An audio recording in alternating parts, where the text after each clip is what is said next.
Okay, great. Welcome everyone. I'm going to talk about our work on, okay, perfect, thank you. I'm going to talk about our work on developing a cognitive model of attention over time. This is joint work with Jaeah Kim, Dan Yurovsky, Anna Fisher, and Eric Beeson at Carnegie Mellon University. And Jaeah Kim was originally supposed to present this, but she fell sick, unfortunately, so I'm going to be presenting it in her stead. I'll do my best. We all know that attention moves over time. The movement of attention is governed by a number of factors, some exogenous, some endogenous. So, for example, the salience of different stimuli is an exogenous factor, but our own goals and motivations are endogenous factors that also govern our movement of our attention. Quite a lot is known about the exogenous factors, starting with work by Mike Posner in the 1970s and 80s, but far less is known about the endogenous factors. So just as an example of the endogenous factors, while you're listening to this talk, your mind might start to wander, and you might start thinking about some talk that you saw previously or what talk you want to attend next. But at some point, you might remember that you came here to listen to this talk. So hopefully then your attention will transition back to what I'm saying. And most of those attentional transitions are governed by your own interests, motivations, goals, so endogenous factors. So one of the main neural structures that's believed to help govern the movement of attention over time is the locus coeruleus norepinephrine, or LCNE system. The locus coeruleus is a small cluster of neurons deep in the brainstem, and it sends projections out to the rest of the brain. And these projections' primary job is to supply the rest of the brain with norepinephrine. Norepinephrine, when it reaches different brain areas, arouses these brain areas, and it has a number of effects. These include enhancing processing of sensory information, enhancing memory encoding, both long-term and working memory, and also enhancing the ability of the prefrontal cortex to process inputs. So in short, norepinephrine on fairly short time scales governs a lot of the functions that we commonly associate with attention. And for this reason, the LCNE system has been described as the pacemaker of attention. So LC neurons tend to fire primarily in two patterns. The first is called phasic firing, which consists of sharp spikes that coincide typically with perceived task-relevant information or actions. The second type of firing is tonic firing, which is essentially background firing that is not usually selective to task-relevant information.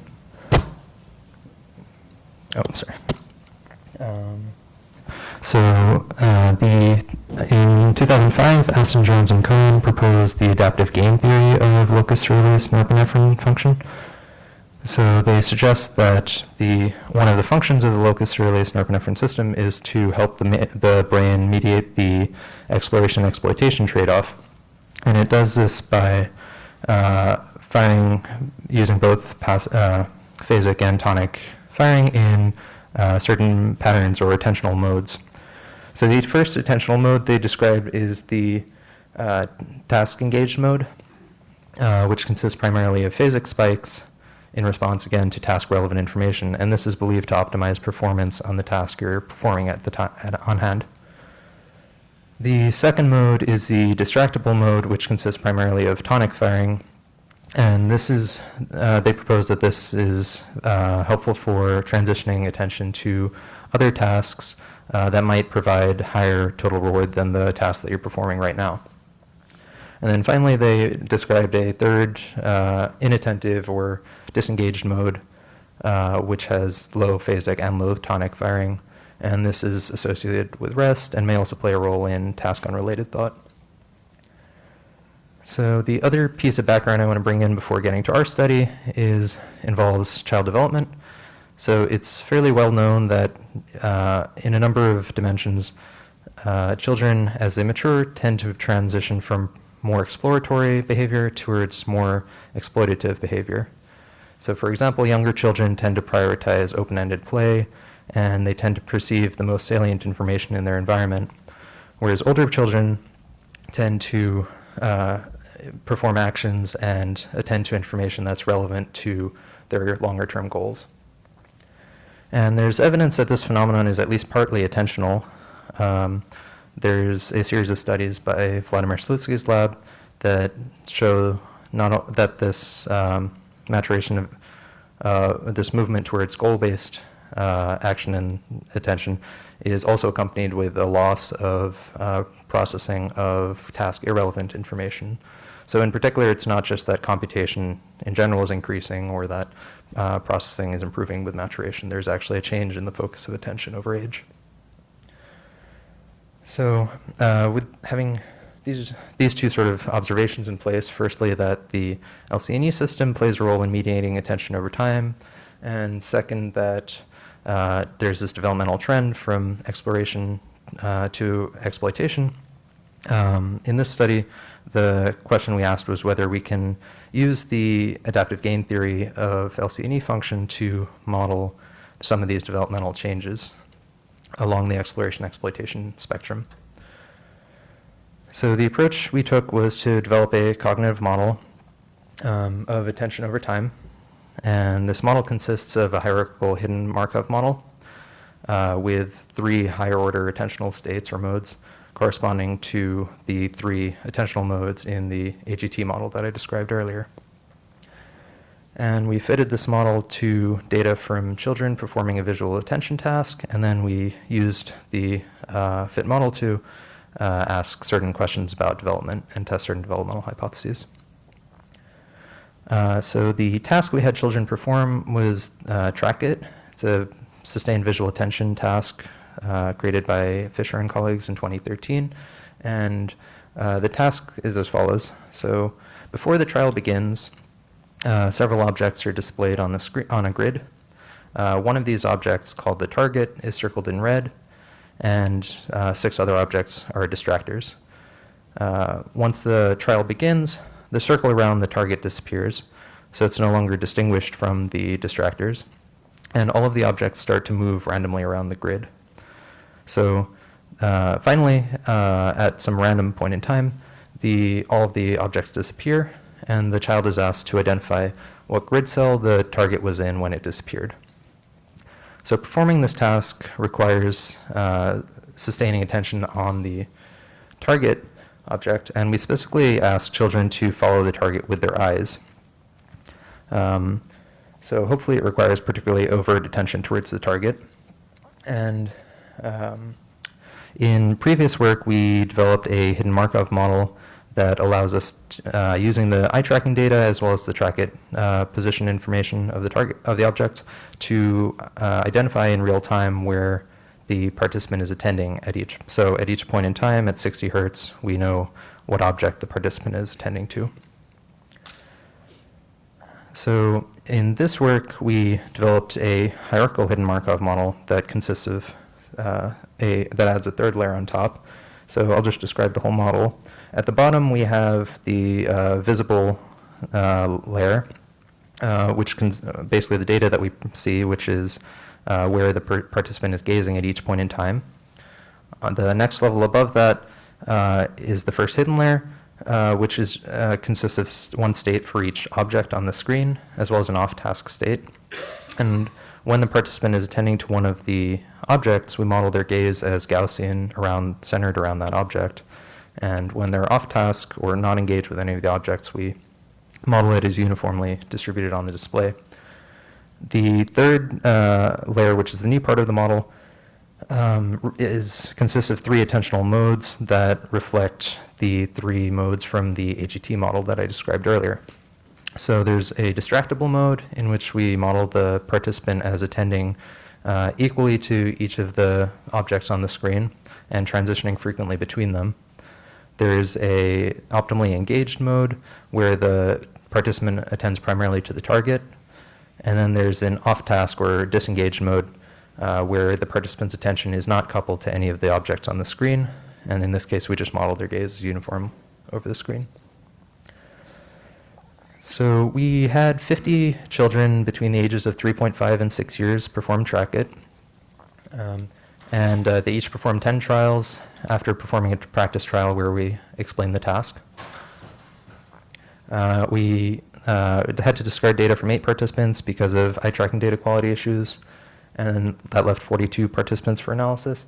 And then for each of these 42 participants, we fit our HHMM model to them to identify over time what they were paying attention to, as well as what modes of attention they were in.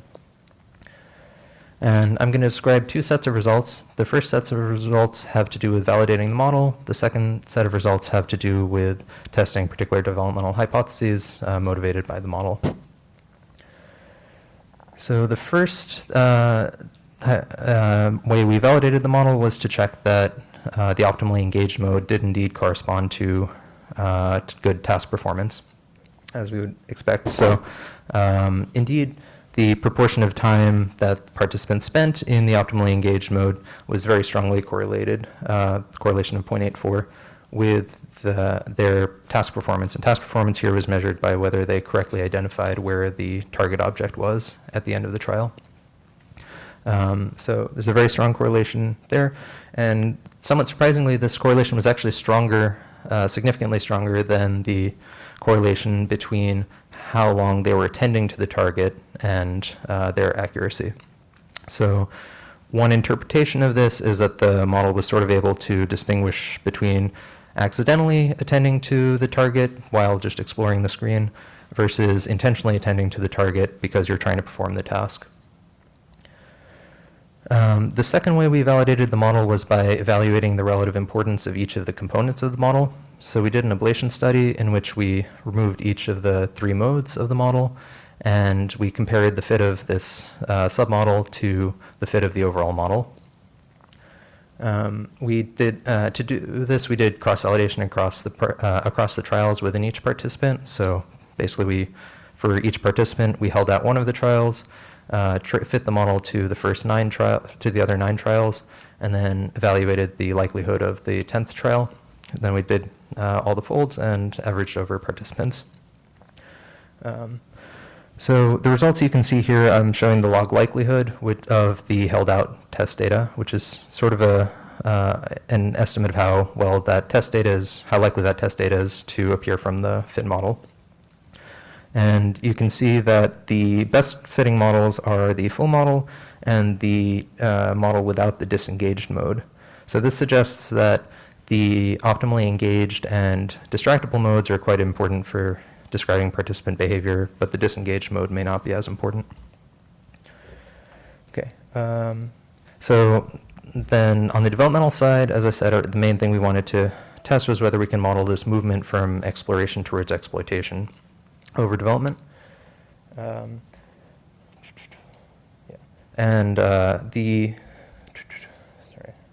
So our hypothesis here was that we expected participants to spend more time in the optimally engaged mode as they got older and less time in the distractible mode. And that was exactly what we saw.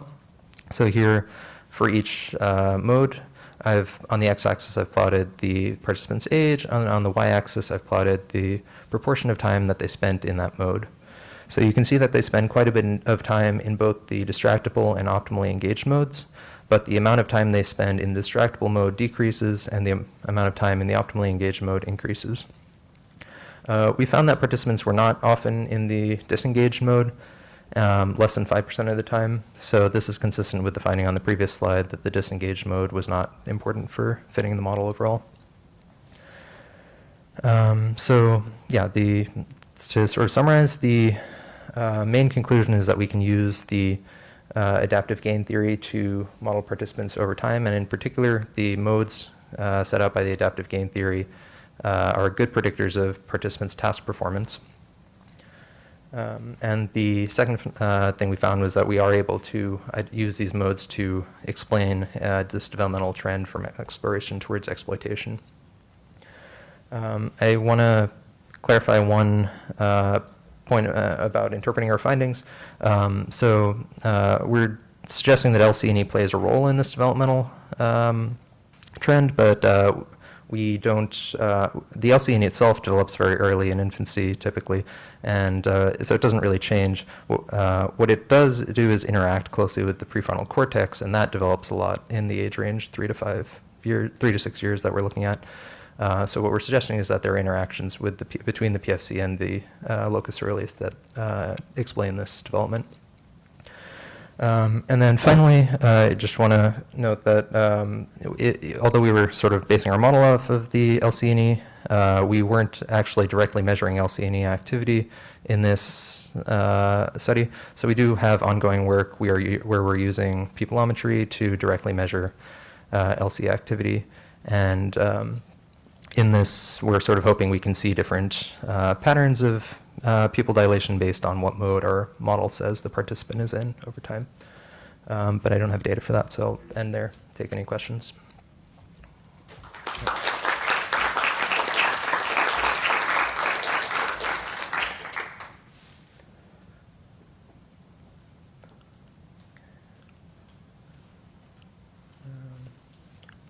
Good. I have a question. This is my default question to all developmentalists, basically. There's this default hypothesis that any task performance improves with age. And so all of this in the end boils down to when you're in optimally engaged, you track better.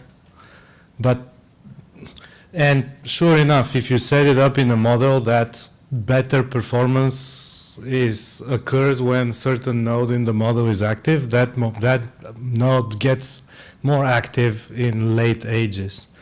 But there probably are many other possible stories about this general pattern that performance gets better with age. And so in what sense is this support for this particular model as opposed to merely yet another manifestation of this general developmental pattern? Yeah, so I guess there's one piece of evidence I mentioned towards the beginning that there are some studies showing that it's not 100% an improvement over age, in that there is some loss of processing of task irrelevant information. So there's a particular line of studies from Vladimir Slitsky's lab that I have in mind there. So not every measure of cognition at least improves. There's some evidence that it's at least attentionally narrowing.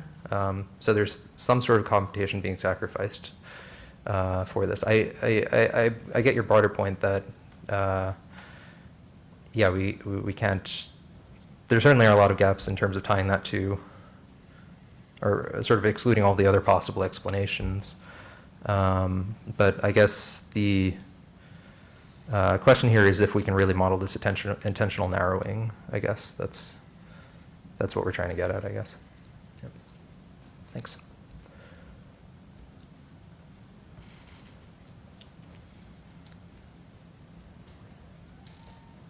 Okay. Any questions on Zoom? I don't know.